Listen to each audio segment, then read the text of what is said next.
আসসালামু আলাইকুম। কেমন আছেন আপুরা ভাইয়ারা আমার প্রিয় বন্ধুরা? আলহামদুলিল্লাহ আমরা সবাই ভালো আছি। তো আজকে একটু বাইরে বের হচ্ছি, কাজ আছে ওই দিক থেকে। কাজ শেষ করে কেনাকাটা করব, কেনাকাটা করে তারপরেই বাসায় আসব। তো বন্ধুরা সাথেই থাকুন আর আমার ব্লগ দেখার সবাইকে আমন্ত্রণ জানাচ্ছি। আমার ব্লগ দেখবেন, ফলো করবেন।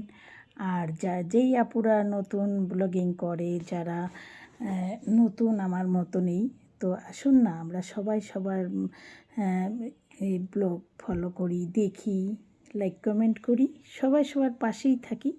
তো আমরা ঘোরাঘুরি শেষ করে যে যার পছন্দ মতো আমার ছেলে বৌমার আমি এসেছি। তো ঘোরাঘুরি শেষ করে একটু খাচ্ছি। তো আপনারা কিছু মনে করবেন না, কারণ ঘোরাঘুরি করতে করতে খিদা লেগে যায়। তো বন্ধুরা সাথেই